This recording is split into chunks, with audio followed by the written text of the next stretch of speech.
Mon frère, ma soeur, écoute très bien la pensée de la sagesse.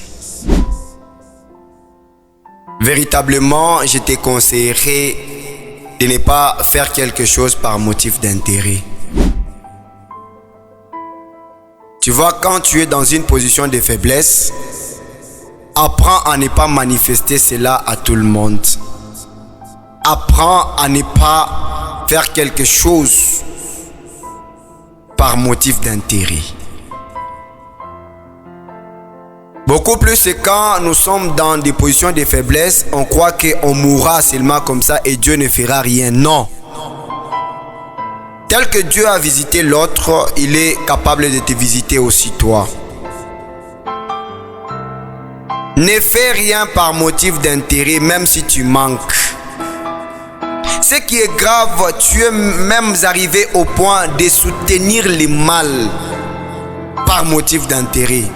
Et tu te dis toi-même que si je le disais, si je suis contre ça, c'est que mes intérêts, je les perdrai. Comment je vivrai encore? Non, tu vivras. Si tu es une personne qui se respecte, tu vivras. Respecte-toi, que personne ne te domine parce qu'il te donne $100, $50 et un sac de farine et autres. Mais toi, tu es arrivé au point, et tu arrives au point de soutenir même ce qui n'est pas bien. Parce qu'il y a ton intérêt. Et quand tu trouves cet intérêt-là, cela veut dire quoi? Tu as gagné la vie. Non, tu n'as pas gagné la vie. Ce n'est pas un $50 qui te fera ce que tu gagnes la vie. Si tu continues comme ça, tu seras mendiant jusqu'à je ne sais pas quand. Ne fais jamais quelque chose par motif d'intérêt. Respecte-toi, tu es un homme bien, tu es une femme bien. Respecte-toi ma soeur, respecte-toi mon frère. Ne soutiens jamais le mal. Même s'il y a ton intérêt, même si tu gagneras $1000, même si tu gagneras combien. Mais apprends aussi à te donner valeur par rapport à ce que tu as. Tu vois, cet motif-là d'intérêt, ça pousse à beaucoup de gens de se retrouver esclaves des autres parce qu'ils sont mendiants, parce qu'ils soutiennent le mal, parce qu'ils font ça et ça.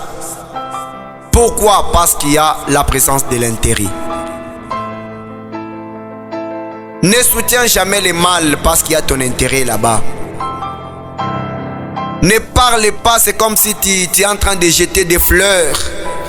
C'est parce que la personne te donne $10, mais cette personne fait le mal, mais tu le soutiens. Mais même ta conscience te dit que ça c'est le mal, mais tu le soutiens parce qu'il y a ton intérêt.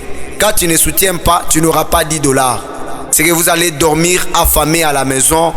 Oh, tu n'auras pas même un argent de poche. Et là, tu te trouves en train de soutenir le mal. Parce qu'il y a ton intérêt. Nous sommes dans le monde. Mais nous sommes des enfants de Dieu. Ne fais jamais quelque chose par motif d'intérêt. Dieu ne veut pas ça. Ça, c'est un conseil. Reçois cela, que ça t'aide dans la vie. Apprends à comprendre ta position. Apprends à accepter ce que tu es et ce que tu as. Continue la marche et toi aussi tu seras une personne respectueuse. Normal.